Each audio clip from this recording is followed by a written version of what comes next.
Good evening, Nick. Good evening, lights. Good evening, everyone listening. And welcome to Two Taps in a Pod. I've been Nick. It's been a little while. We had to have a bit an intermission. Yeah, we had a little break, didn't we? I was away. I went away to Corsica. My missus's 50th birthday was around the same time. Lovely. I don't know if you've been to Corsica. I've Very, not, mate. I've not. It's beautiful though. The photos looked amazing, by the way. it's brilliant. It's right next to Sardinia, but Oh, the Corsicans, or Corse, I don't know, they're Corse or Corsicans. Obviously, it's a French island. They hate France. It's brilliant. They're mad. They're really mad. They're so passionate. It's like the Basque people. mm. It's a really rugged little island. It's like smaller than Wales, but it's mountains. The mountains are like nearly 3,000 meters. Oh, wow. Yeah, it's incredible. So for the outdoors, Yeah. And just you're an outdoors guy, aren't you? yeah, well you can go rock climbing and hiking and mountain biking and canyoning down the rivers, which we did. But then also it's got some of the best snorkeling and scuba diving anywhere. It's amazing, and they get about a third of the tourists that Sardinia get. Oh, wow. I It's mean, amazing. Sardinia is very popular, isn't it? It's stunning, but it's Yeah, yeah, popular. it's very popular. It's stunning, but it's yeah, Corsica. There's no big hotels. It's like it's like a non-developed version of Sardinia. It's brilliant, but I want to check that out. But your photos looked amazing, mate. They really did. I mean, what was the temperature like as well? I've got to ask this because oh man, it it's was been hot. insane. It was hot. It was like it wasn't crazy hot. It Mm. was about 34, 35. Oh, wow. Yes, not too far off from you then as well. What we Yeah, had. yeah, yeah. And obviously, the reason why I was in Corsica and I missed out on where you went to New Orleans for New the, Orleans for the Band of Brothers Symposium, and you were missed. the Band of You know, Brothers 25th year five. symposium. How was that? Classmate. I was really nervous because obviously it's quite an expensive ticket. Yeah, Um, and the last time was it because I know you couldn't go last time. You had a holiday the last time as well, didn't you? yeah, It was tough to, it's going to be tough to but it was brilliant. I couldn't fault it, and it was hot as well. And I'd go out, step outside, I'd be sweating sitting down. mm, Went to watch some American football out there, all the practice. Spoke to Frank John Hughes about coming on. So hopefully, right. he didn't say no. And he laughed and loved the idea of three Hugheses on a pod as well. Three who's in the pod. So yeah, it's good, and it was just great to catch up with people, great to, see, Fred, mate, here's this as well. So I went on a bit of a rabbit hole. So I was having breakfast with Freddie Joe and Rene Marino, two Yeah, great guys. yeah, Popped to the toilet, yeah, come back. There's another guy at our table. I recognized him, but I just couldn't put my finger on him. yeah. And so I sat down and You literally couldn't put your finger on him. well, actually, I did. But they were chatting, and then Rennie says, "So, David," and I went, "Oh, are you David Frankel?" I said, "Yes, love Devil Wears Prada. I haven't seen the second one yet." And he just went, "Where are you from?" I went, "Oh, South Wales." "Whereabouts?" I went, "Bridgend." Did a movie there. I was like, "What?" One chance. He did it in Port Talbot as well, so your neck of the woods. Yeah, And yeah, his description of it was spot on. Beautiful when the sun's out, bit grim when it's cloudy. yeah. But I couldn't believe it. But then, bit of a rabbit hole looking into that film. Taylor Swift did a song on Port Talbot about Paul Potts. Really? Yeah, she did a song for the movie. That's interesting. Taylor Swift. Wow. But yeah, so how about you then? Because obviously, like, jumping on a little bit, mate. But because obviously I've seen you back to BJJ. Yeah. So how was that then? Um, Yeah, well, I ruptured my bicep, like 6, 7 months ago now in February. I had surgery. Surgery went well. 3 months in, I re-ruptured it, and it's just been a nightmare. But I'm now back training my beloved jiu-jitsu, and I'm loving it, and it's great fun. I don't feel quite as strong on one arm because we're still figuring out whether how bad the re-rupture is, or if it potentially is re-ruptured. I saw an amazing surgeon yesterday, Professor Ali Narani, who fixed Eddie Hall's bicep. Oh wow, the bodybuilder. Beast, yeah, he fixed Eddie Hall's bicep. I saw him yesterday in Harley Street, up that way. Mm. And he had a poke around and looked at my scans and all that and images, and he's not 100% sure that it's potentially re-ruptured. So it was a really positive meeting. He wants me to get some different scans, but he's like, it might not be as bad as the other consultants have been telling you. So That's excellent. leads me onto a very cool Brazilian friend of mine, our tonight's guest, who also is he's a brilliant jiu-jitsu guy, old school jiu-jitsu guy. We got, ladies and gentlemen, we'll bring him in now. We got Marcio Mota in the house. Thank you. Can you Hi, hear me? Marcio. Can you hear me? Yes. Yeah. Perfect. Thank you, guys. Thank you so much to have me here. It was a pleasure. Like Nick said, we became really good friends, and as soon as he invited me for the podcast, I said yes, let's go. Yeah, he spoke very highly of you, Marcio. Thank you, man. Appreciate it, and thank you so much. There was no hesitation when I asked Marcy if he'd come on, because for me, I'm really excited about this one because I've got so many questions. Marcy's obviously, if there's any things that you don't want to talk about, or feel free to just ignore the question, or just say Of course, yeah. So that's entirely up to you. But I'm excited about this one. You're a wonderful man, and from our first meeting. So let's go back. I'll tell you what, like. So me and Marcio, we met in Malta when we were filming Enola Holmes 3.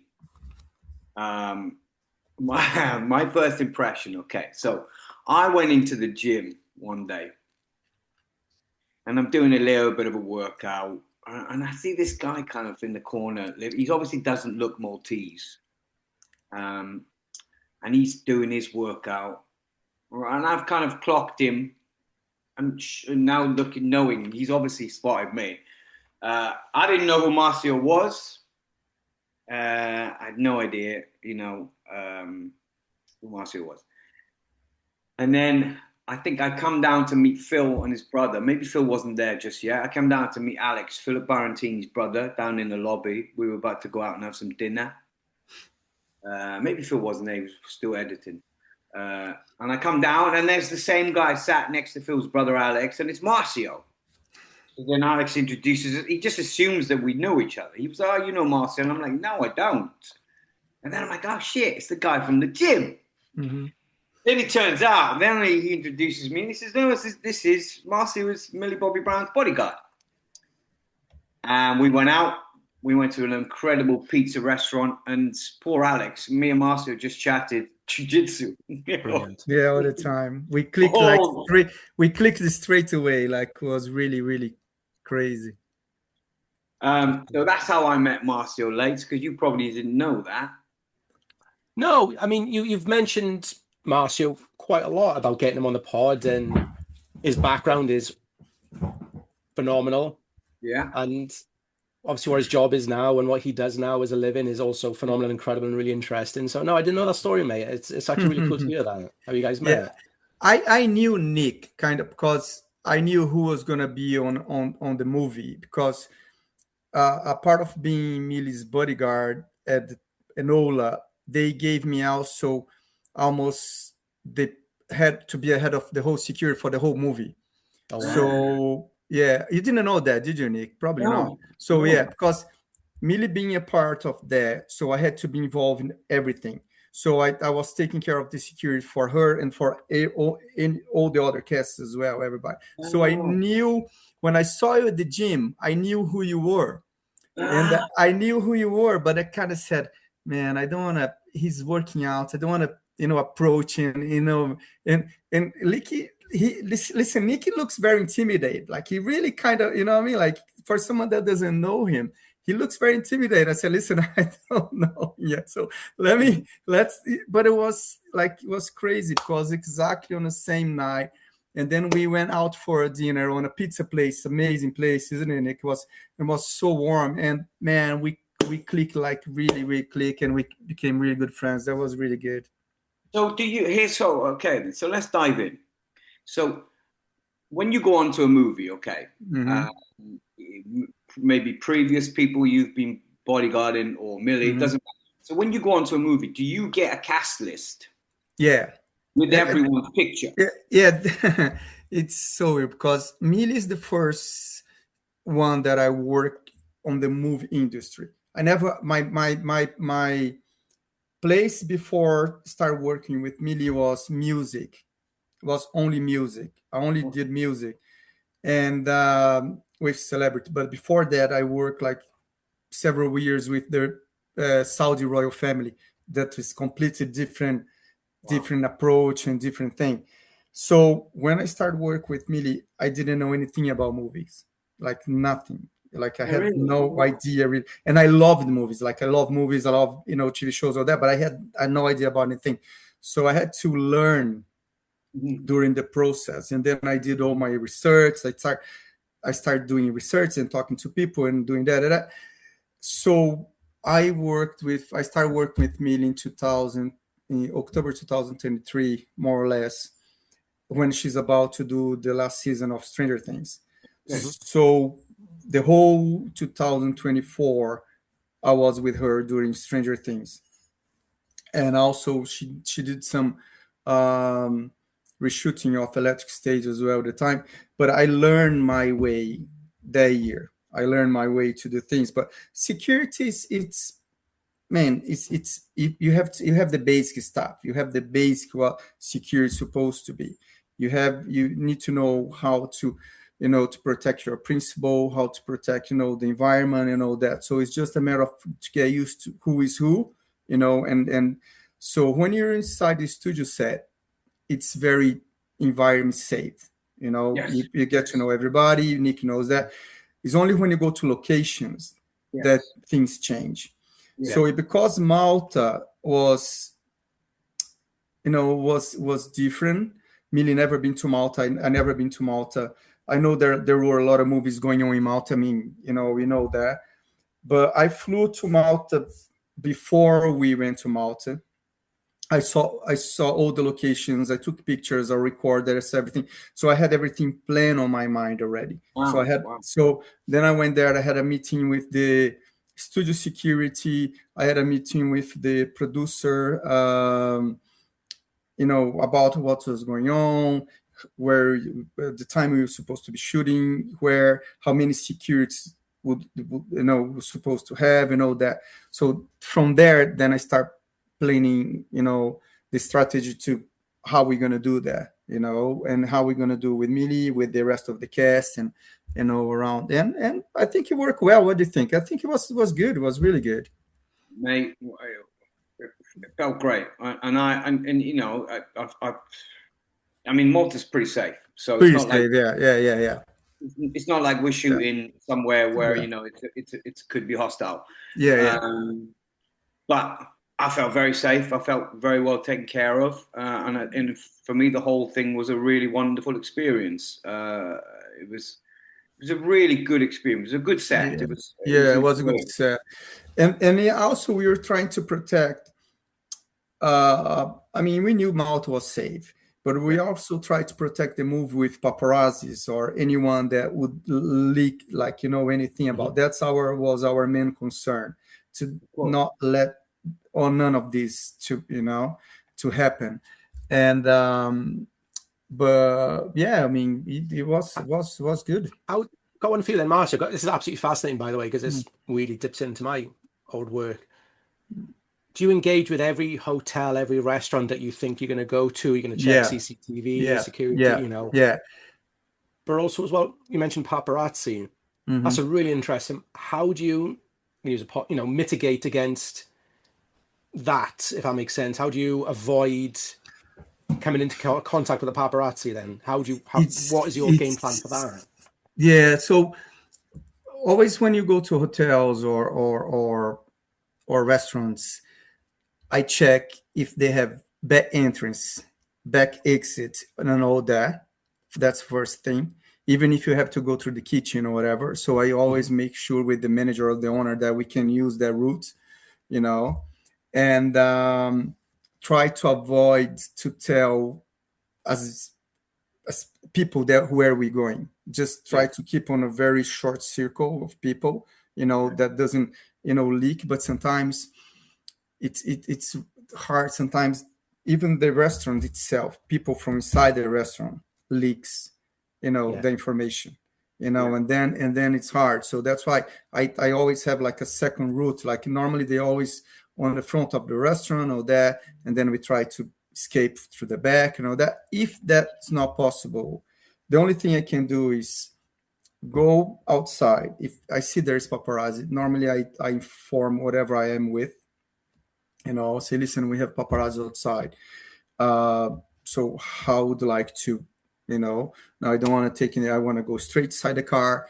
Now we stop for pictures. So, but I try to go outside, talk to the paparazzis and say, listen, this is how it's going to happen. The person is not taking the pictures or the person is going to stop. I need you guys to don't get too close, take your pictures and let us go. So I always try to have engage some kind of conversation, be a little bit friendly, because if you're not that friendly, not very friendly, but they don't like, it's not they don't like, they instigate, like they want it to be, so I like to keep on a safe as possible, friendly as possible, and it works well every time that, Do you feel that then sometimes the paparazzi want it to be confrontational? Yes, they do. Depends on the principle you are with. Depends if they know the person's gonna be aggressive or not gonna help them, or and then they like to be pushy. If they know they poke the bear. Exactly. If they know the person, it's friendly, they always talk, so they are a little bit more relaxed and they're a bit chill and then listen to you and then respectful. But it all depends how they act and how, I mean, there are cases and cases, sometimes you have very aggressive ones that I'm gonna have my dogs here just trying to be on. So and some of them are very aggressive, like they try to follow wherever you go, that's not really nice. I had a situation, and I can talk about that, that's not a problem. I had a situation where I was with Millie in New York, and there was a paparazzi following us, and we had to do something to avoid that. So there is ways that I have to make that not happen, but it's not everybody, there's some nice people, if I can put like that, some people that listen to you, and I mean, people love Millie, right? They don't want to upset her. No. They like her a lot. They just really adore her. They're fascinated. They want to interact with her. It's not like let's say if Liam Gallagher walks out of a club, they're not. They want to try and get him to fight. They want a reaction. Yeah, but just for the record, listen, Millie is such a wonderful person, such a such a nice person. It's a pleasure, really a pleasure for me to be able to work with her. She's is someone that has a structure that comes from her parents. Her parents are amazing. And her husband Jake as well. For who they are, they're such an amazing people. And it's not only because they're young, but they're very mature in all different ways. And it's really good. I mean, it's amazing for me to work with people like her. They're just really grounded, and I was very grounded. I was really grounded, really humble. Yeah. You would never have said who Jake's dad is. Yeah, exactly. His parents have done a great job, and same for Millie's parents.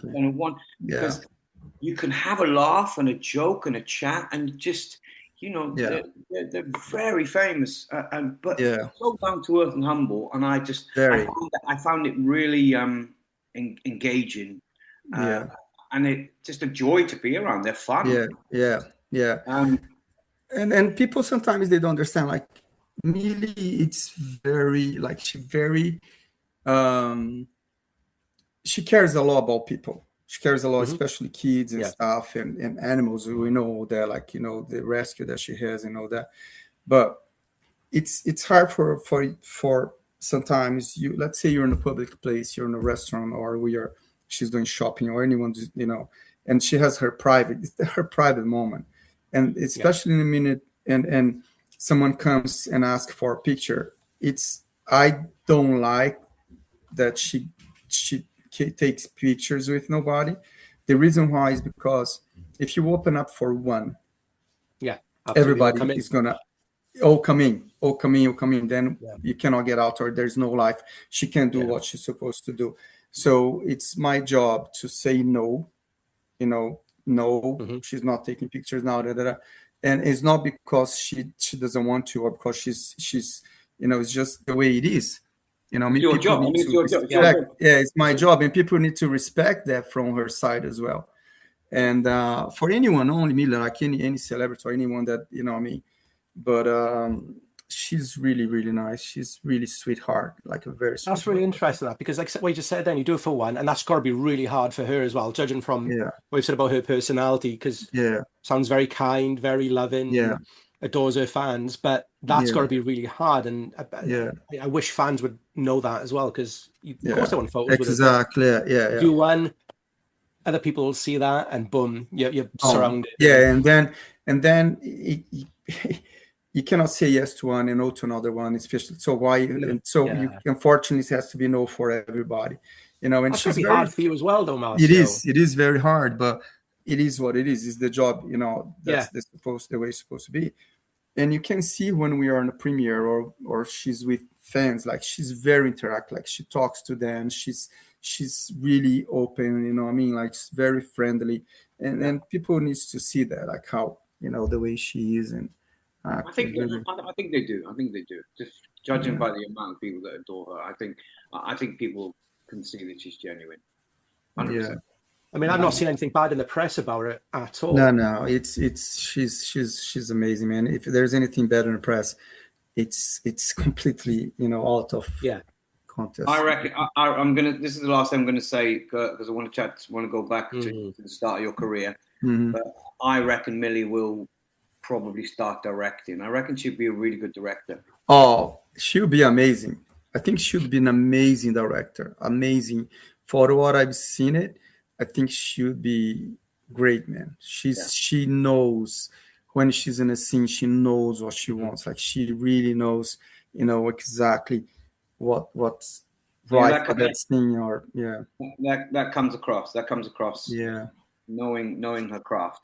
Right. So listen, I want to jump back to the beginning. I know Yeah. Leighton's This is the good stuff, I gotta say. Yeah.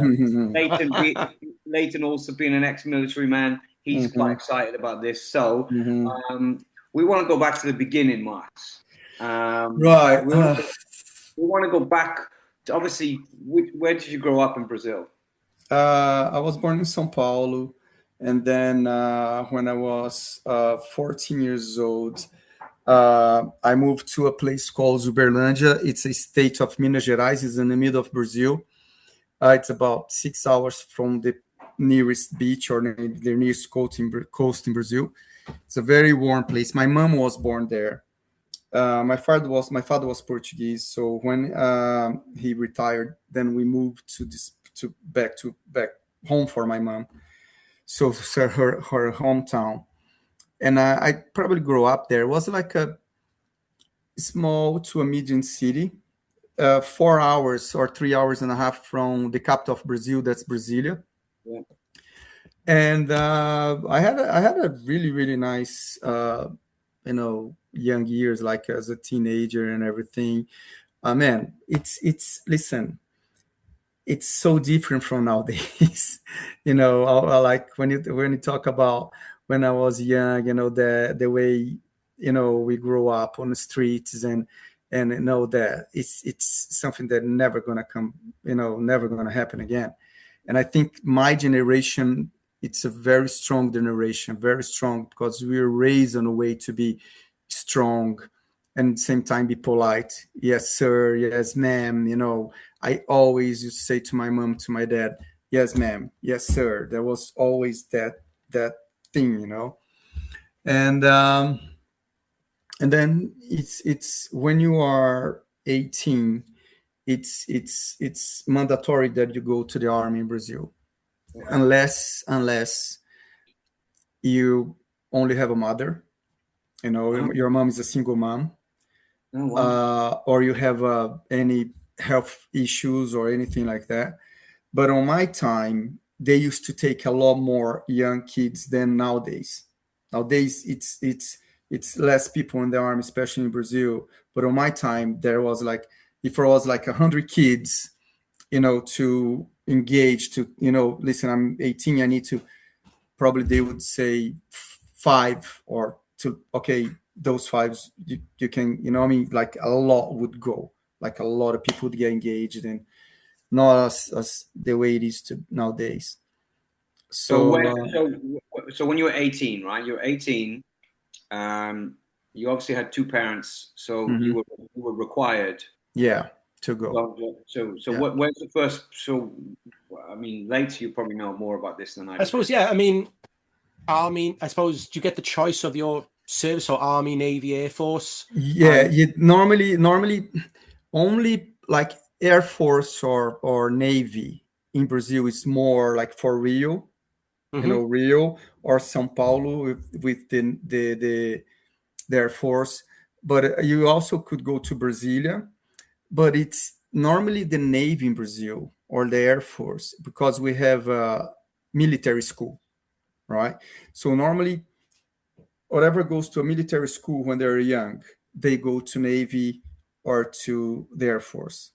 To be officers, Arm, to be officers. yes, to be officers, exactly. Hmm. Yeah, you know, and because it's more people in the army than, because the army in Brazil, like Brazil doesn't go to a war. Like we don't do wars. Like we can give soldiers sometimes, like we send soldiers to Haiti, you know, because Yeah. when something Yeah, happened there on the second war, I remember, I think yeah. my There dad was told me indeed. there was some Brazilian soldiers in the second war. I've heard this. Yeah. Yeah, and but it's not like, I think we had a little war with Paraguay years and years ago. Paraguay tried to, but it was like something that wasn't, you know.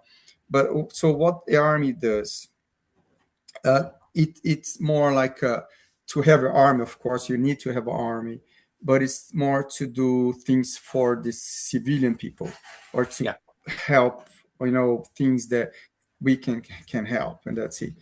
And then you go for the first year, and then you just like a simple soldier, like just Mhm. a soldier. And then in my case, because I was gonna go to university by the time that I went there.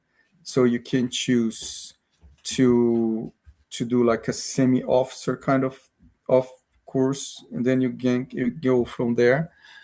Um, and that's what I actually did. And then I choose to, because Uberlândia is very close to a place called Mato Grosso, and Mato Grosso is bordered with Bolivia. You got Okay. Bolivia, and then you have a little bit more of border with Chile, Bolivia, I think Colombia, all that. So it's a, you have the Amazon, right?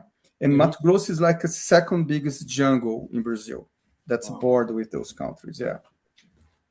So because of the proximity of Uberlândia stuff, and Uberlândia has a big platoon, like, you know, it was a big, it's a medium city, but had a nice army. So I decided to go to join the Jungle Special Force. Yeah. But hang on. Oh. So you went and did this kind of officer training because obviously I'm assuming they figured out that you were intelligent. Mm-hmm. Um, so is it safe to say that you actually enjoyed your first year? Oh yeah, yeah, definitely. I definitely It, did, listen. it, I it, it, it didn't feel like, wow, I can't wait to get the fuck out. Yeah. no, no. Listen, I would recommend for every 18-year-old person that could, if Yeah, I they agree. could join the army for a year at least or something, I would say yes, go. Yeah. So Because it really changed. you obviously had a good time. You loved it, Mm. and you thought, yeah, this is for me. So then, were you then thinking, how do I progress, and where do I want to take this? Like, did you already know about special forces? Did you? No. I only find out when I was there, when I was So inside it there. wasn't. So it wasn't a conscious decision that you No, wanted to test yourself. You didn't no, know. no. So then who suggests to you, hey, you should try this course or this test? It wasn't more. It wasn't a suggest. It was just like you see the options that you have, Yeah. and then you kind of just try to engage. But then you have to. It's not like I want to do that. It's not like this. You have to. There's trainings, training. There's like I was training. gonna There's ask Marcio, were you a paratrooper or were you if I read this right, a commando before you went into the jungle special paratroop. forces? You were a Paratroop. paratrooper. Yeah. Obviously similar to the British special forces with, I think the most, with the SAS and obviously SBS, you got predominantly commandos, but obviously in the SAS is, I think the majority of it is paratroopers and commandos, because again, that training is quite very difficult, Yeah. so Yeah. it's already got you in that physical mindset of putting yourself, going through some really tough stuff. Yeah. So I think it's always wanting to go. Some people just love the challenge, and they, again, obviously I don't know about Brazilian special forces, but certainly in the British special forces, you see it on the television, and I don't know if you have the same, there's TV shows, they glamorize it. You have the Iranian embassy siege. So I think that's when the SAS really came to, but prior to that, again, that was 1982. So it felt like, from reading books on it, that no one really knew about it until they saw someone. Yeah. Like they had a briefing, they saw something with a cat badge, what's that cat badge, and was that, I think it was the same with you as well. Yeah, especially by the time that I was there, there's no advertisement or nothing about, like, there's no, you literally just find out when you're inside, inside there, then, there's this, there's that, and then what you more like to, would like to go, because the things like you go and you only serve, like, you're only supposed to serve 1 year. But you can engage, you can continue if you want to. They give you like as a semi-officer, you can have like 9 years, that you can go in that sea, and but you can do 3, 4, 5, whatever you want to do. But if you don't want to go, you do 12 months and that's it. If you don't want to go anywhere, if you don't want to choose anything else, you do 12 months and that's it. You go back home, or you do. But I just like it. I just want to. That's really good. You said after 12 months, because I don't know how long your training was, but like sometimes people are still finding their feet in the military at 12 months. And some people, like, they probably want to go home. The fact is, like, you're actually loving it, you're enjoying it. I want to stay. I mean, it must have made a hell of an impact. I mean, what experiences that you had made you want to stay? Or what was it that made you want to stay a little bit longer? That's a good question. I don't think it was more like I just didn't have anything else. I didn't think like what am I going to do after here? You know what I mean? Like I had no. So, and I enjoyed, so let's do it. Keep on going. Yeah, I get that. I completely get that. How can I, how can I get better here? How can I do? You know what I mean? So I read somewhere that is it CIGS? How do you say that training school? Yeah, it's CIGS, exactly. It's hang on, I even said that how I was gonna say that in English. It's yeah, hang on. Now this is regarded as the most difficult. I know, yeah, it is. Yeah. Training school in the world. In the world. It's oh, wow. Em português, Centro de Instrução, da selva, no caso, né? But it's like a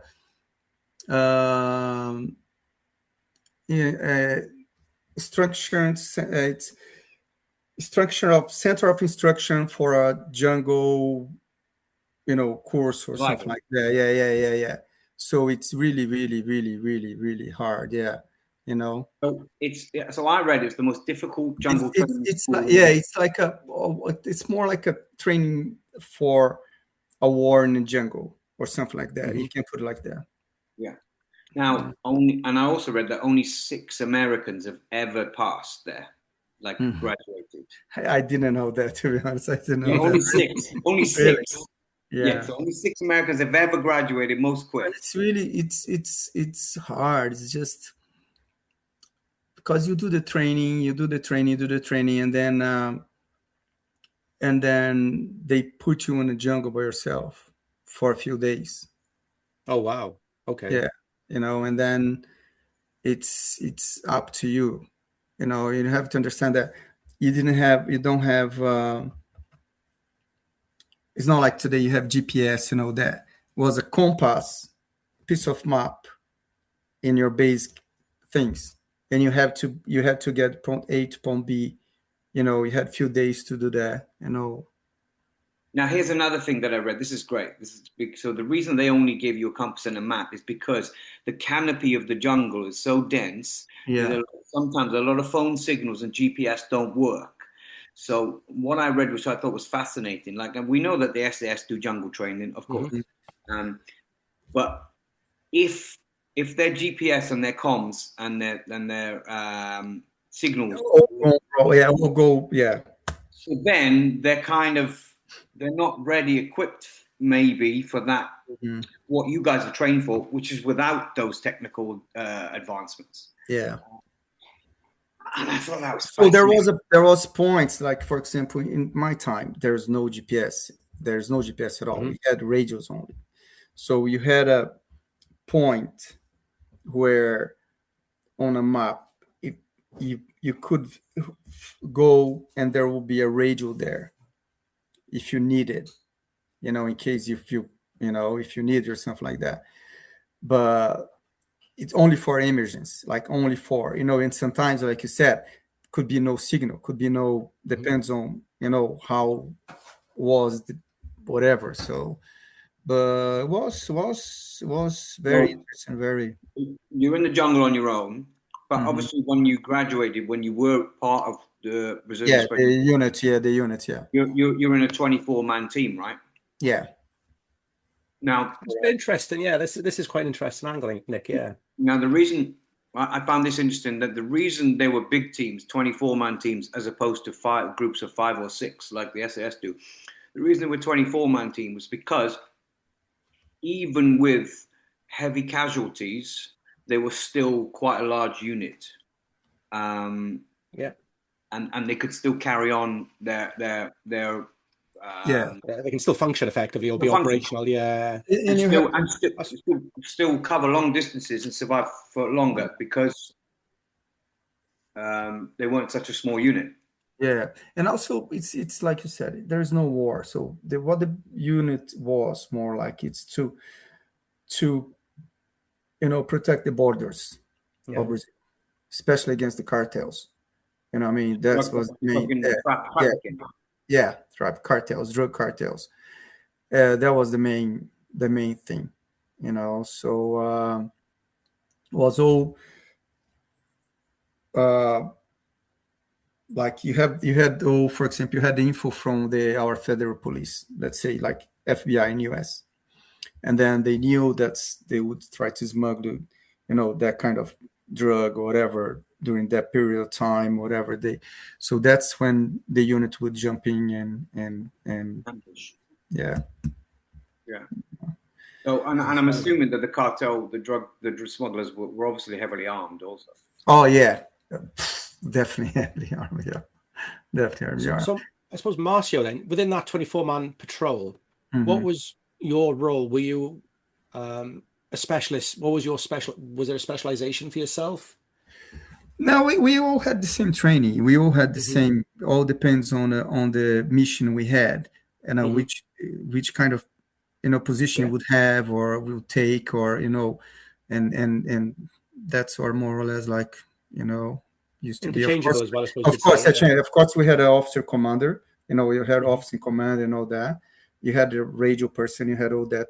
Normally thing, but it all depends on the mission, where you were, and all that. No, Now, sorry, Nick. what I really want to know is obviously the jungle is a very inhospitable place, right? Hmm.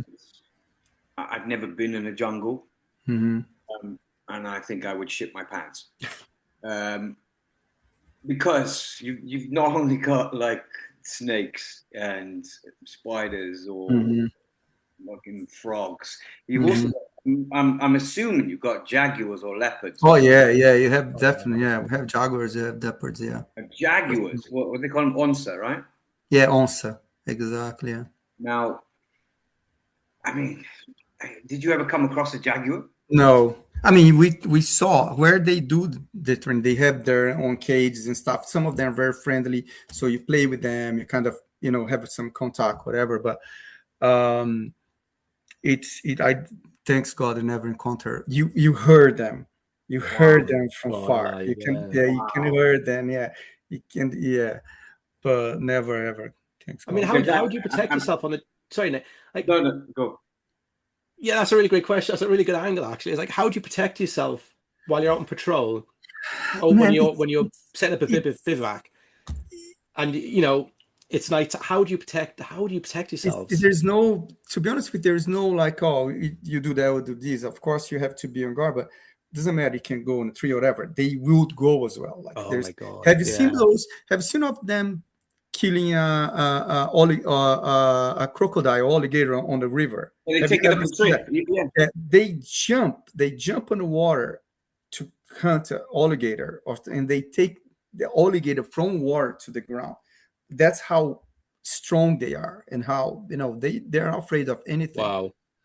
But it's normally they But don't approach humans. They don't approach humans. They unless they feel they are incarcerated or something. Yeah, yeah, threatened. Yeah, but apart of that, they try to. You but know. here's the thing. But here's the thing, though, right? So it's an apex predator, right? Mhm. There's a reason why you don't see them. It's because they're so good at what they do, right? A Yeah, jaguar. Now, yeah. the thing is, if you come across a jaguar, that thing is taking lives, right? Oh yeah, you would you had to shoot them. Unfortunately, you had Wow. to shoot. Yeah, there's So no other way. the whole jungle thing for me is just fascinating because Yeah, I I think don't it's an incredible environment to operate in. I Yeah, mean, yeah. I don't know anything about it, and I've never been in a jungle. Uh, but I could probably name a bunch of things that I would be terrified of. Then you got crocodiles, alligators, you got Yeah, anacondas, you yeah, got all these yeah. kind of tree snakes. yeah, You know that. yeah. So I'm assuming you have to learn about all these Yes, you do, you the do, you dangers of do. the Of jungle. course, you do. Exactly, you do have to, about snakes, about animals, spiders, and all that kind of thing. For sure, yeah, definitely. You have to know, and especially if you're bitten by a snake, if you identify, how long you have until you get, you know, until it or something. Yeah, it's so crazy. Yeah. Have you ever? Sorry, I know this is. Obviously, you talk about Mm. snakes. I mean, obviously, have you ever been bitten or had to No, treat anyone? no, no, no. Thanks God for that. No, Wow, no, That's wow. just no. yeah. Yeah. So Nick mentioned about the US. I mean, this is the wonderful thing with forces. Mm-hmm. Obviously, it's nations working with each other, Mm-hmm. training with each other. Nick mentioned about the US. Mm-hmm. I've just got the article up here now about where they mentioned that. Did you ever have the opportunity to go and work or do other schools with other nations? No, no. I did. Not really. I did some training last year for a couple of days with ex-militaries over there, and I also did.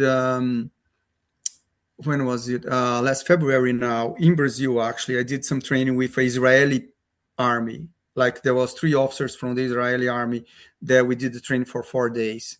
So I always try to, put myself on situations or get, it's not like, how can I put, like, just refresher, like just do Yeah, I was gonna some say, kind yeah, of keep your fresh, skills up, keep your skills keep your fresh. Yeah. skills up, fresh, and see what's, if there's anything new or anything that, so it's I always try to do something, I mean, again, this is sort of like with your skills. Obviously, there's a lot of military advisors in Hollywood. Yeah. Have you ever thought about doing that yourself? Or have you ever been asked, or is there anything that's ever crossed your That's mind? a really good question, Nathan. Really? Yeah, but You'd be ace. Yeah, there's got to be a film. Yeah. not really. Like it's so. How can I put like that? I moved to US in 2016, right? I worked in London from 2007 to 2016, and it's hard to say that, but everybody, like every person that does bodyguard job in US, they are like ex-military or ex-cops or but they are very close. Like they don't like to open up. You know what I mean? It's so weird. Like I've got few friends. I've got some friends. Don't take me wrong. I have some friends. But my majority, it's keep their, keep the distance. They don't. I don't know what's that. I don't know why is that. Is that to keep an element of surprise or Like a Mr. I don't think so, Nick. I don't think so. I just think people are. I'm going to tell you what I think, what I feel. I think just people are a bit jealous, to be honest. When they look at you or who you work with and send they kind of be jealous or who this person is to do that or to be in that position or and when they know your background, they kind of. I don't mind. For example, I'm the kind of person that I will learn all the time. I want to learn. I just want to learn. I don't take myself as, oh, I'm the best what I am. And I never put that on myself, never. So I really like to learn. So I always like to engage. And most of it, they don't like to engage. They don't like to know, even if it's, how can I put it like that? In America, they like to measure their dicks. That's what I think it is. No matter how which background you have, they always gonna try to. But also they don't want to know what they don't know. Yes, exactly. Now, but then the flip side of this coin, Marcio, is because you're Brazilian and Brazilians are very open and friendly and we are engaging. So it could be about you being where you're from, right? Maybe I agree. Which makes you approachable. Yeah. But probably what makes you so damn good at your job is the humility. What you've just said, you're not afraid to learn and to keep learning. Never. Well, you've said yourself, haven't you, with Yeah. Going back and training with, back to Brazil, training with the Israeli officers and, Mm-hmm. Guys ex-military in the US. I think that's, again, man, and you have to you're understand. preaching what you're saying. You have to understand. You guys haven't asked that, but I don't even know if Nick knows. Do you know how old I am, Nick? I think I do. I'm 35. I'm 58 years old. Wow, I didn't know that. I thought you were 55. 58 years old. So I, for example, I shouldn't be looking to do, anything else because of the time that I've been doing it. But I still do. Like, like I said, like last February, I was training for 4 days with Israeli officers. So, and I still try to improve. I still try to know. It's always when I go to the field or also when I go say, well, what can I do better? What can I do better? What haven't I done that I can, improve or always thinking about that. I always try to. So I'm gonna lead us into the movie industry now, like or into Marcio's current life. But before I do that, this is a bit of fun one for me. Do you watch movies, Marcio? I do. I do. I love movies. I do watch movies. Yeah. But when you watch a movie with people pretending to be special forces, do you laugh at some things? I do, of course I do, because even though I met a guy, uh, I met few ex-militaries in the movie business. They give their advices or stuff like that. Even then, say it's completely different. Not completely different, but it's a lot different because it's for a movie. It's for a Mm-hmm. show. It's to it's to for a scene. Mm-hmm. So it's still like the way you hold, the Yeah. way you hold your, your gun, your pistol, whatever, the way you approach, the way all that. But most of it is just, it's Bullshit. Yeah. I was chatting with trying to get him as a guest, potentially as a guest. He was in Warfare. I don't know if you know if you've watched yeah, that. warfare, yeah. So he's one of the guys in Warfare, Mm, and he's ex-military. He was actually out in Afghanistan the same time as me. mm, When we were chatting, mm, and I think that's quite a good thing. Like, obviously, he's former soldier, mhm, aspirations of being an actor, and obviously to be in a film mm. like Warfare. I mean, obviously you've got Navy SEALs there probably. Yeah, yeah. I think one of them, a Navy SEAL was directing it, and obviously, Mhm, but to have somebody there who's got that gunfight experience. 'Cause he sent me a video of him mm, gunfighting, and I was like, mm. Jesus, this is fucking class. Yeah, And I think it helps as well with the actors because obviously that's something he wants to do. yeah. Yeah, so having I those did guys there is really helpful. I did a movie. I did a movie, one of the Jarhead movies. A Oh few yeah, years. yeah, you did a joy. Yeah, it's true. Yeah. I did a Jarhead movie, and it was half of it. We shot half of it in Israel, because it was a joint American-Israeli sort of movie. But all the Israeli guys were obviously because they have to go in the Of military. course, yeah, yeah, Hmm. yeah, they do, yeah. Yeah. But there was a couple of guys that it was great. It was really interesting. So in the cast, some of the Israeli guys were going, "Oh yeah, so and so over there, who's the cast member, he was in this type of unit, Hmm. and he was in this type of unit." And it was really interesting. So whenever we were clearing some rooms in the film as Hmm. actors, whenever we were clearing rooms, I just found the whole touching the shoulder as you pass was Yeah, really fascinating. Yeah. And yeah. so then Last night, you had the Yeah. director going, right, we want to do this, this, this. We want to bring the camera here and pull you in here, and then the cast members who were ex-military, and some of them were special forces, were going, yeah, but we wouldn't do it like that. And it was a yeah, really interesting dynamic Yeah. Yeah. between what they wanted for the movie, and then the actors going, yeah, but I wouldn't do it like that. Hmm. mm, They couldn't change and do it movie way. Yeah. So Yeah. the director had to become a bit more flexible. It was Yeah. really interesting. yeah. But I suppose you I, got to find that middle ground, haven't you? Which is going to look great on film Yes. and you don't want it to look too fake because what's that Clint Eastwood one where he's a Marine? Is it? Oh, not when he's that sergeant major in the 80s, and they got the yeah, suite. What movie is that? And they I go to Granada, I I think. know. And I know his the movie you're trigger talking about. discipline is terrible. I Yeah. think to myself, Yeah. Dale Dye was working at that point. I think he'd done Platoon by that point. But it's like But this is Clint Eastwood. And I think to myself, his trigger discipline. He shoots. It goes. It's. yeah. But this I is don't know if that's. one thing I was gonna say. I think it got a lot better like a few years from than was like before, like you're saying, what I mean? Like Yeah. I think there was no I think before there was no any advice or there's no ex-militaries trying to nowadays they at least they hire someone Mm, ex-militaries or something that that can give some idea of how really it is. I think you. yeah, I think. that's. I So think. sorry, mate. I think you'd be great at doing that, Mons. Yeah, I think so as well. And I'm very surprised you haven't been asked as an advisory role, given your knowledge and expertise and your humility. I'm very surprised you haven't been asked to But do that. you know what it is, Nick. No, it's not a lot of people that knows my background. That's the thing. True. Mm, True. It's a lot of people that doesn't know my background.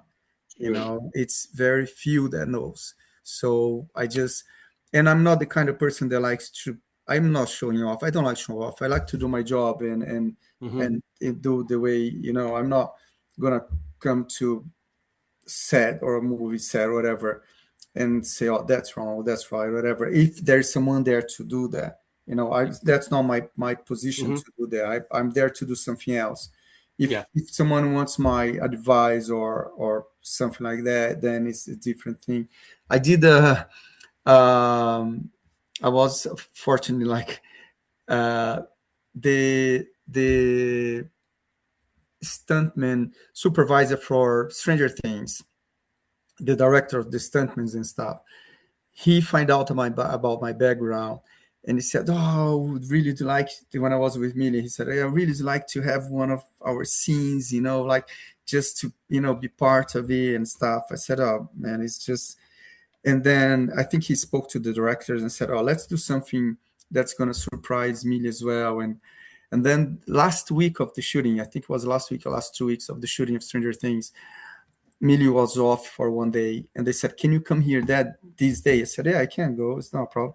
So they put me to be like a soldier on the first episode. Like it's like, man, it's like 10 seconds, I think, inside the helicopter with a gun trying to kill her. She was running like on a train, and I was inside the helicopter. And then they thought it was hilarious because I'm in real life, I'm trying to protect her, that, and then they put me to shoot her or to kill. So it was brilliant. And she didn't know, and then they showed her like the next day, and she was very surprised. And they put it on episode that I thought they were gonna cut, but it's there. So for a few seconds, but it's there. So on your IMDb now, you have a credit on Stranger Things. Kind of, yeah. So what I want to do, I want to jump into. So we know you were in London, 2007 to 2016. You were working in London, doing close protection, bodyguarding. Yeah. I think you're working with the Saudi royal family. Saudis, yeah, Saudi royal family, yeah, for most of the time. Yeah. So then, how do you go from doing that to work with the Saudi royal family, protection on those guys, and then how do you then end up looking after Mariah Carey? That's a very good question. So I was helping with the Saudis, like I was doing my job. They had my trust and everything. I traveled with them in Europe and all that. And the Saudis, you have, the royal family from Saudi Arabia is huge, but they have lines. So, and the family that I used to work with, that I was working with, the father of the family was Prince Sultan. He was the Grand Prince and Minister of Defense of Saudi Arabia at the time. And I used to look after his first wife. And so they travel with different families from the royal family, like different parts of families or whatever. And I end up meeting an American bodyguard, John. Like we did some travelings together and all that. And one day in 2016, right beginning of 2016, he called me from America. He said, "Listen, I have a guy, another bodyguard that he works for Mariah, and he runs the team, Mariah's team security. She's going for a tour in Europe, but they want a local bodyguard to be with one of his guys. But they want someone from London to do the whole tour and all that. And are you available?" And it was coincidentally, I was gonna be off that time. I had nobody from the royal family here in London at the point. So I said, okay. So I sent them my resume with everything, all my things. So her team got in contact with me. The guy that was, in charge of the security there as well got into contact with me. And then I ended up getting the gig. So we start the European tour in Scotland. It was going to be all over Europe, ending in South Africa for 2 whole months. So we start traveling. I started doing what I'm supposed to do. And with half of the tour, I think it was half of the tour, Mariah's assistant came to me and said, "Mariah wants to talk to you in her dressing room." I said, okay. I said, "Well, what did I do wrong? What's happening?" And her manager was there as well. And they said, "Listen, we really like what we seen from you, what you do and all that. You think you do amazing. And would like to know if would you move to America to be with me full time." Wow. And that, man, was like a lot of things came on my mind at the same time. I said, wow, like it's, it's opportunity that and I, like I said, I like to learn. And that for me was learning. I was learning all that, I was learning different things. I was learning to be on a stage with her, like to walk on to like I said, to come to like music kind of industry, and and all that was a completely different approach as a bodyguard from what I was doing with the Saudis.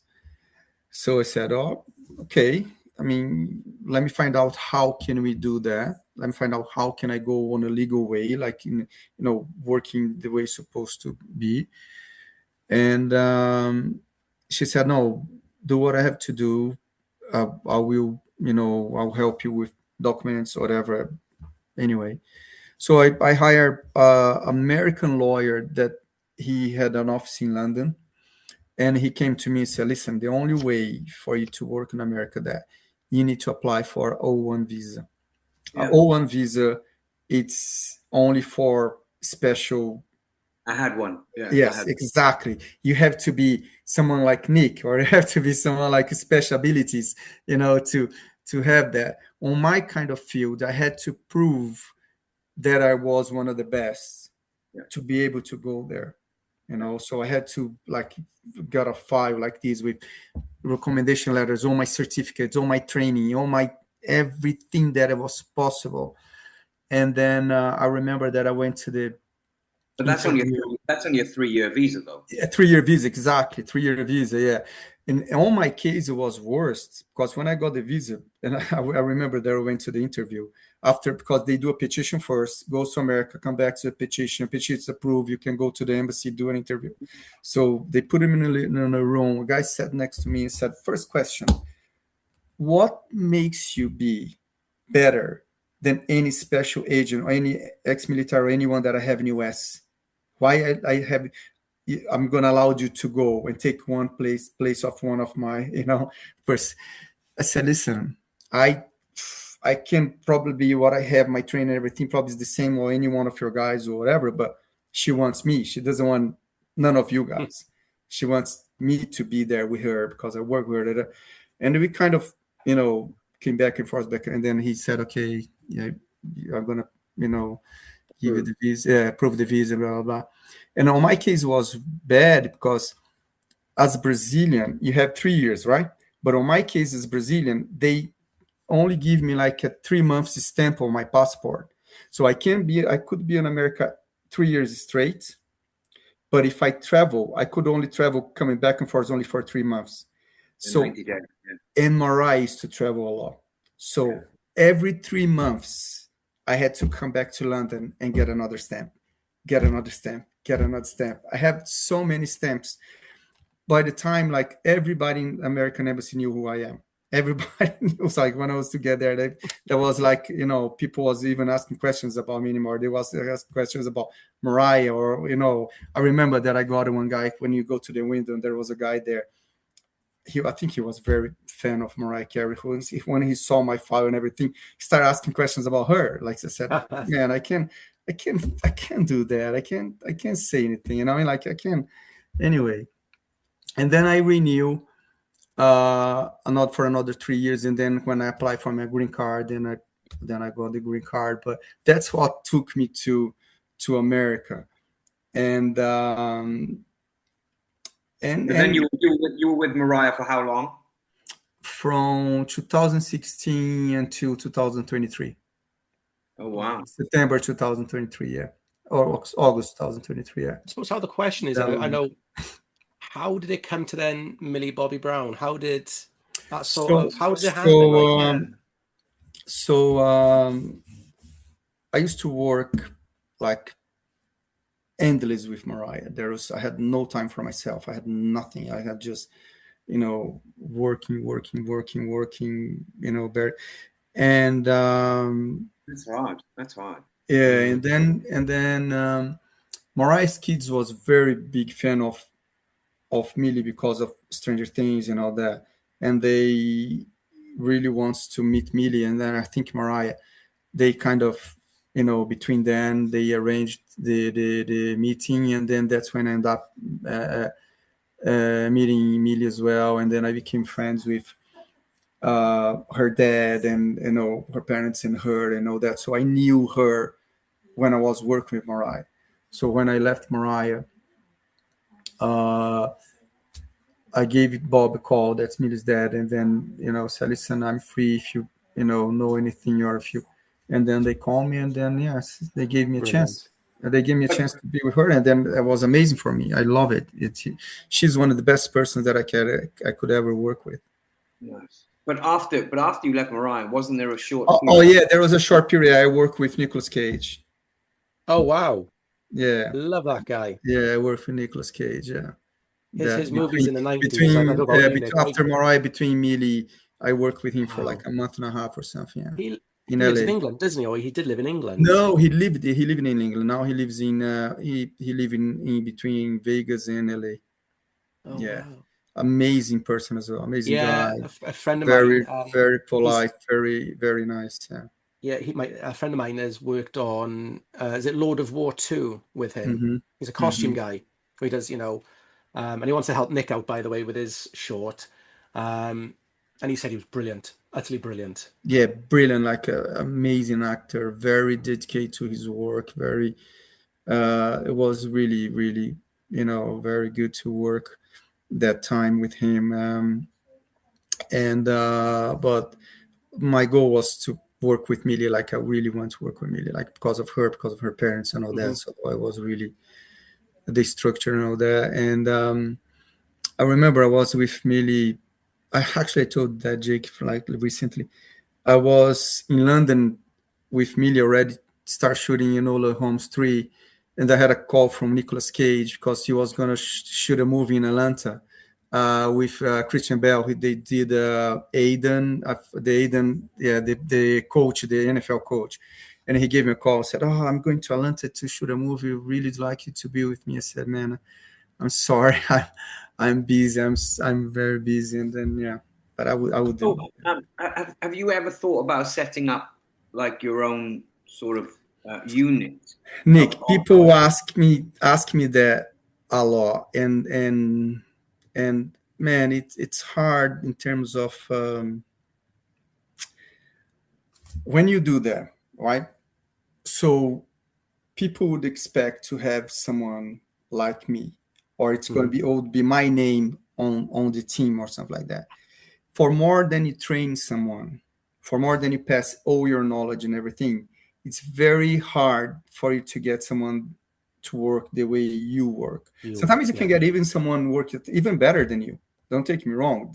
I'm not saying people that I'm the best. Like I said, some, but people expect you to work, the way you work stuff. So it's hard for, and listen, if I was maybe 20, 25 years younger, maybe, yeah, I would put myself on a way to get a team, put a team together, open my own company, and all that. But it's not anymore. Like I don't mind to pass my knowledge to anybody. I always give advice to people who come to ask me. I always give, I have friends here in London, and very recently, I came to London. I did a refresh CP course to renew my license here Mhm. because I always renew.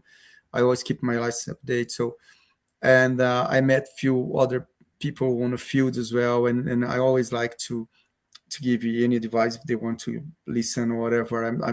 I always like to help. Always like to help. Always like to. so Yeah. so you mentioned your age, right? So is there ever I mean, do you have a time in your head? Is there a clock where you think, Man, I love what I do. I really I, love what I do. I know you're in great shape, and Yeah. I would trust you with my life, 100%. So I can see why you're in demand. I get it. I've seen you work. I've been around you, and I can only imagine, how well you take care of people. I 100% know it. But what about? But is it? But how is it for Marcio? Are there things you want to do? Are there things because obviously when you're working and when you're looking after people, you're very busy, and it's mentally, maybe not so much physically, but I imagine it's mentally really tiring. Okay. Yeah, it is. Yeah, To be switched on and spot everything and see everything. man, it became something so common for myself, like so normal.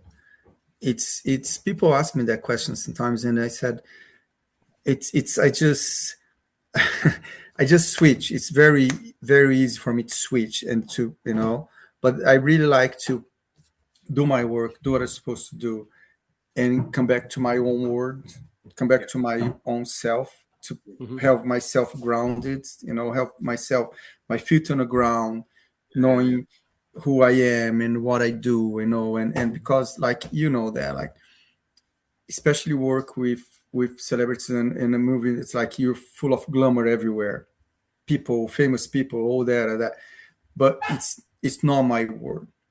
It's not me, it's not who I am. It's the person or whoever I'm working with, what I mean. But I like to come back home, or I like to have my own place that where I can just you know Hmm. take it all out. But I wanna, man, I just wanna, like, for the future, I mean, like, I wanna chill, I wanna enjoy my family, I want to enjoy my dogs, I want to enjoy the people that I love, and just enjoy life, just travel, spend more time in Brazil if possible. I don't have my parents anymore, but I have my a younger sister there. I have people that I love, with friends and stuff, and just have like a regular life, and and enjoy life. I have two grandchildren, so Marcio's granddad. yeah, I'm a granddad, so You're brilliant. Yeah, I yeah. enjoy my grandchildren, enjoy, you know enjoy And life. you mentioned you like traveling, and going back to what you said earlier when you went out to Malta before the movie started shooting, going on to hotels, Hmm. that's time by yourself. And you sort of, in your mind, is that a bit of, obviously it's work, but do you also see it as travel as well, like a little bit of you time, and being able to see places that you want to see while you're there, but also doing your Hmm. job, if that makes sense? I hope that makes Yeah, sense. yeah, yeah, yeah, I've yeah, seen that, yeah. she's just done a film, or um, 19 Steps, if she, in London. So I take it Mhm. you would have gone ahead of her going there Yes, yes. I and would, I just would, scoping all yeah, around, and I would also scope your around, time, see locations, yeah, see all that. having time to Um, yourself to visit places, to see yes, things, yeah, and getting yeah, that in yeah, there. Yeah, that's brilliant. yeah, That, I think that's yeah. a great That's combination, by the way. yeah. But listen, my downtime, it's when I'm at gym, if I'm training jiu-jitsu, or if I'm at the gym doing something with my family. Jiu-jitsu, Nick knows more than I, like, jiu-jitsu is a big hobby. It's something that I do as a pleasure. Yeah. It's something that you get addicted to it, and I've been He's doing for so addicted. many Yeah. years. And it's in our blood. As soon as you start doing, like, if you like, it's just, so this is my, and spend time with my family, and then relaxing, and just going. But I can switch like that, like for work. But even when I'm not working, it's things that becomes like, into your life. Like when you go to a restaurant, I never sit with my back to the door. I always sitting face the door of Hmm. the front of the restaurant. Or when I go to any place, the first thing I see is X points here, X points there, or like, all that thing. So it's just something that your mind is always engaged to do that. Even if I'm relaxed, if I'm not working, but my mind is there. My mind is, oh, what can go wrong here? What can go wrong there? What can I, like, it's Of just. course. But at the same time, I'm just, you know. Yeah, that's great because whenever I walk down everything in life, I see everything. I don't know. Are other people Yeah. like this? I spot everything. I spot people's shoes. I spot, and my friend Hugh just he calls me Rain Man. He's like, what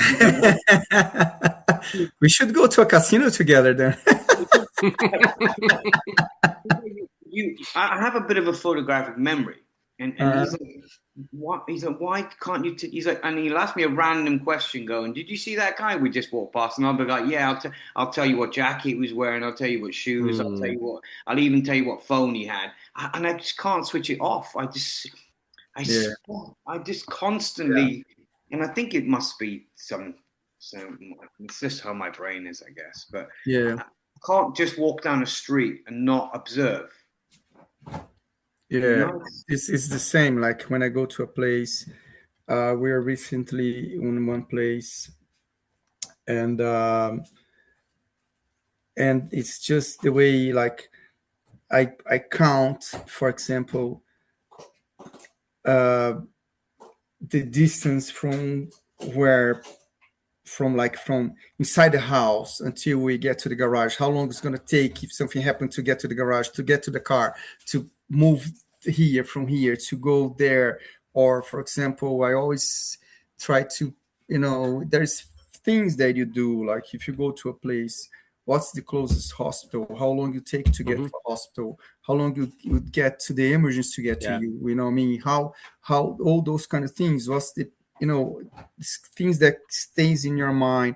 One thing that I'm very good with, for example, I'm really good with faces. If I see a face, I will never forget.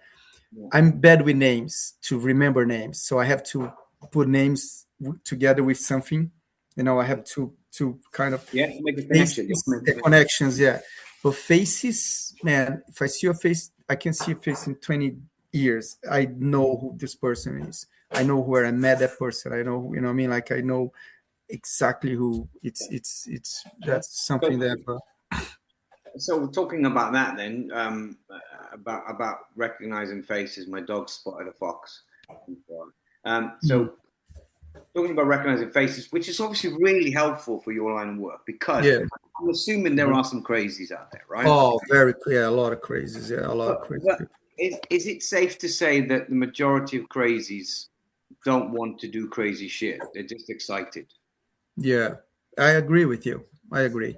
They sometimes they talk more shit than anything else. Like they oh, we're gonna do that, we're gonna do this or something. But the most dangerous is the ones that don't say anything. Don't say anything. Those are the ones you have to be careful with. Yeah. Why would you advertise it? Yeah, exactly. Yeah, if you see people ever advertising too much, then you know what I mean, that's.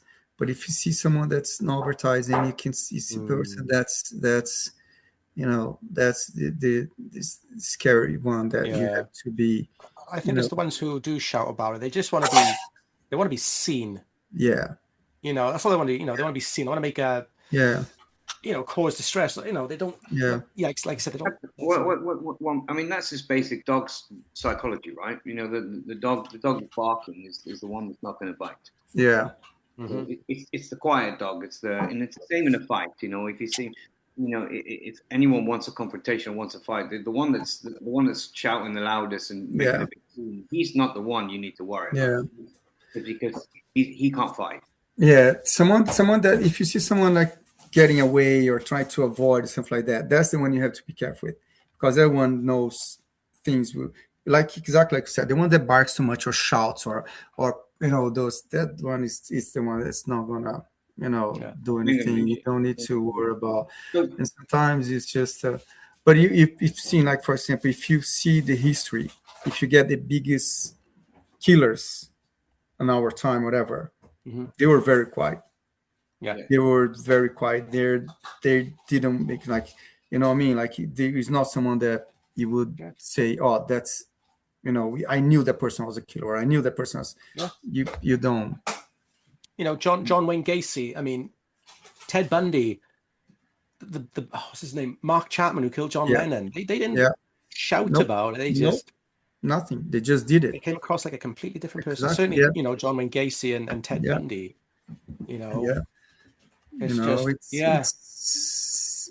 First, people that they are crazy, really crazy, and they have something bad inside their minds or something, they won't show. They won't show. They won't. That's why we have to try to understand and see. It's hard sometimes in terms of psychological point of view identify someone like that. It's really, it's not easy. I mean, I suppose that comes on to a question. I mean, with your team, is it just you, with Millie and Mariah, or do you have maybe one or two other colleagues who can be those lookouts and look in? I had support if I need to. Mm-hmm. Most of the time it's just myself. So if I need to, I had support with. Mm-hmm. We had a place that we could get support to helping, especially Mariah during her shows or doing events or stuff. But most of the time it's just me. And Millie is the same. Like if I need support, and her dad is always very helpful. Listen, if you need someone, just get someone. Don't hesitate or that. And Millie is also the same. So if I need someone, I will. I'll get help for sure, definitely. I'm not the kind of person saying, "Oh, I can do everything." I know where I can go, and also because the first thing is the principles life is the safe, like to make the person safe. So if I can't just say, "Oh, I can do that," I can just do no. I have to be reasonable and say, okay. There's no room for arrogance. No, there's no room for arrogance. There's no room for errors. There's no room for just to be a superhero. So I've got a question. We've been on for ages. I've got a question. So when you're with Mariah, right? And obviously I don't want to know about any incident, but I just want to know: were you on stage? Yes. On a side of the stage, yeah. What a great experience that is. But obviously you're working, but you're on the side of the stage. You're on a side of the stage, and what's happening is you're on a side of the stage, then you have the venue, every show you have a venue security or supervised security. So the venue that's hired by the production. So you're always in contact with the person on accounts. And then the person stays in front of the stage, and then you have maybe two more with him just there in front of the stage. So you're on the side of the stage, so you're close to the artist. And then when the artist comes out, you follow the artist to, like, they do changes and they change clothes. You always, and then come back, but you always look into the Orion, like you always look into what's going on with the Orion and stuff. So you're not watching the artist. You're not watching your client. You're watching. Very rare, because there are people watching her. There are people watching her, and I have cons, and because we have cameras as well, so we have cameras and stuff. But I can watch the artist, of course, my eyes on her as well. But most of the time is watching. I need to know who's on stage, who's on the other side of the stage. Who's supposed to, whatever is not supposed to be there cannot be there. So it's always. So I would have someone on the other side of the stage as well, just to be sure. But I'm always on a side there where the artist comes out. And it's and then you go away to the dressing room and stay at the outside dressing room until the person leaves. I mean, you're just a better looking version of Kevin Costner. I agree. That's it's that movie is really good, to be honest. It's really very accurate with what really happened. Of course it's not the relationship or the engage with the if you're a client or principal, whatever, but the technical point of view, what he does, how he covers, how he stay next to the stage, or when she went for the Oscar and you're next to it, like watching and looking close. That's how it is. Yeah. Do you think he had he clearly must have been getting advice, right? For sure. How to play that role, because if it's as accurate as you say it is, then he must have been getting good advice from. Yeah, for sure. Yeah, especially on the like when he's in a house, like putting the cameras and all the cameras, watching the position of the cameras and all that, and all these doing that, and talking with the driver and the way the driver's supposed to wait for him, all that plane. That's all what really happened. That's really accurate, like very. That's how it is. Yeah. That was. I always say, like, the driver needs to be your best friend. Your best friend, because the driver will help you in situations that and not only situations, but any kind of thing, anything. If you're with someone, if you're with your clients in a restaurant or anywhere, your driver has to be your second person, like to make your life easier. So do you always have a driver that you like to use? Yeah, depends. I have a few ones here in London. There's a couple in New York that we always use that I really like it. LA. I mean, you always have like contacts with drivers there because it's very important to have a very good driver. It's really, really important. Lates, you want to dive in with it? We won't keep Marcio for much longer. No, No, man, listen, I I'm here. suppose I'm here for. I mean, it's fascinating. I love it. It's fascinating. yeah. I suppose, if you're ever in a karaoke bar, Yeah. I suppose, what song are you going to sing?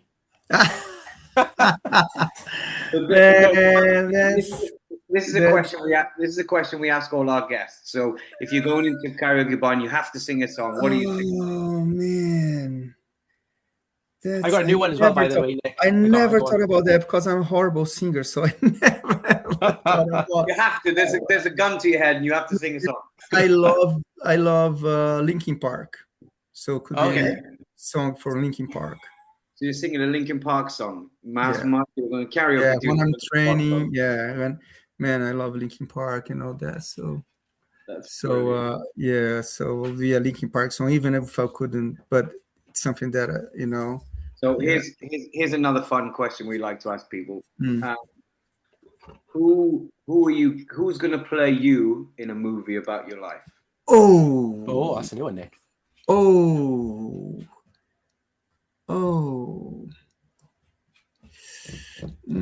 going to say Stone Cold Steve Austin. Yeah, that's a good call. No, but he wasn't always bald. So he's got to think about his time in. I would like to Jason Statham. Oh yeah.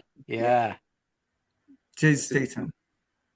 So it's got Jason Statham singing Linkin Park, and that's. I think he would play well. I think he would. Yeah.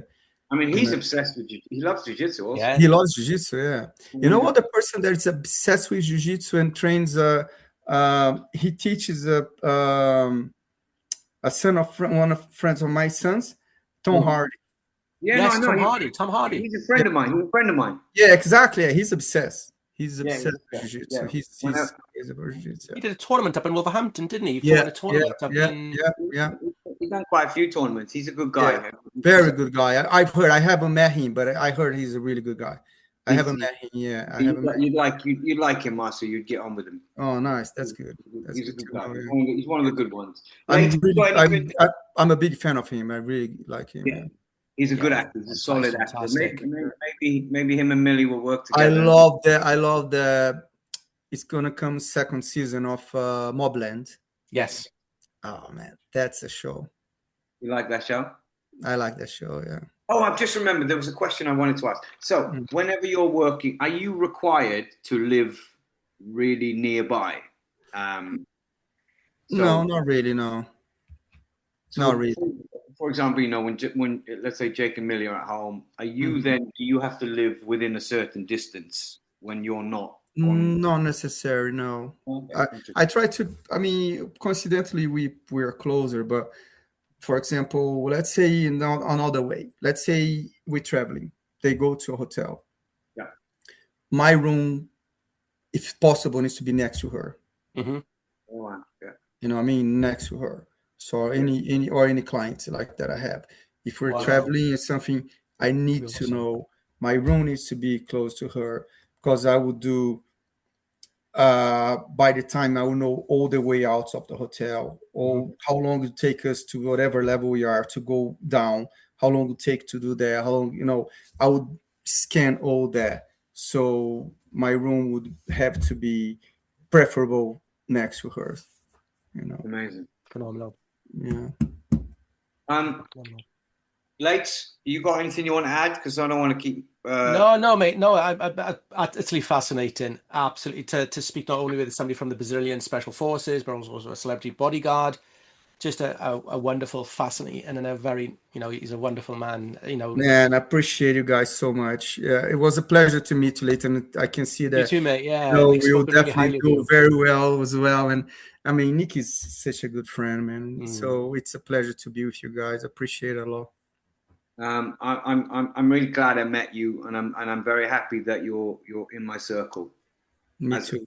Not because of what you do, just because No, you've got a beautiful energy. thank you. And I can see why people. Likewise, man. Likewise, always, definitely. See why people want to be around you. Late, if you ever, if you ever had the pleasure of meeting Mars. Yeah, we need to arrange that. that. Yeah, we need to arrange that for sure. We need to arrange that. We need to take him to a rugby game, Nick. Yes, to a rugby game. Yes, let's go. Let's do it. When he's not working and he's next in the UK, we'll see if we can go to a rugby match. I come to UK quite often, so we're definitely gonna have time. And what we'll do, right? We'll pretend we'll put some sunglasses on you and a hat, and we'll pretend that you're the celebrity, and me and Leighton and me will pretend that we have to look after you. Mm-hmm. That would be amazing. That would be genius. I like that. I'll go in front and just move people like this. And, I like that, man. That would love it. Yeah, I'll be laughing, but it would be nice. We'll do a little role reversal. We'll let you see. Let you see how it feels. Like I said, you look very intimidating, so it will be easier for you. Easier. Yeah, that's right. So I've covered everything I wanted to. Yeah, no, that was brilliant. That was absolutely just everything and more, mate. Yeah, just absolutely fascinating. What a fascinating life, Mars. And thank you, man. I appreciate it. The only thing that I ask God on my life is for healthy, man. You get to such a way that you just need to be healthy, be grateful for everything that you have. God is it makes a good part of my life, and I'm grateful for everything. I'm grateful for every day that I wake up. I'm grateful for my family, for my kids, for everybody. That's what it is. May God continue to bless you, Mars. Amen. And all of us. Yeah, absolutely, all of us, even you, Leighton. I was going to say that's a lovely note to finish off on, then. So I'm going to wrap up. Marcio, it's been an absolute pleasure. We're going to get this. We're going to do a little bit of editing and get this out. And I think people are going to be super excited to listen to this. Amazing. Yeah. As soon as you guys done, send to me. I'll put on my Instagram as well, and let's put there. Listen in privately. If there's anything you would like us to take out or edit. No, it's so good. That was amazing. Was everything that there's nothing there that there's nothing that compromise anything or anybody. Exactly, because that was our intentions, to not make anything difficult for you. No, appreciate it. Because obviously it's a sensitive nature sometimes. Absolutely. Yeah, of course. Yeah. No, I appreciate it a lot. Thank you so much. Respect that. So listen, for me, I send you all my love. I hope we see each other again. Yes, we will. Definitely. That would make me very happy. Definitely. So, give my love to Millie and Jake, and I will. You see them, and that's it. Yeah, later I'm out. No, Marcio, lovely to meet you as well, and hope. Thank you, man, and I hope to meet you personally soon, for sure. All right. How do you say goodbye in Portuguese? Adeus. Do you know what is it? Do you know what hello is as well, or hi? Obrigado. I was going to say oi. I found oi on Google Translate. Oi. Exactly. How funny is that? Oi. Oi. Oh, guys, thank you so much. It was such a pleasure. Thank you, Marcio. Adios. Thank you, guys. Thank you.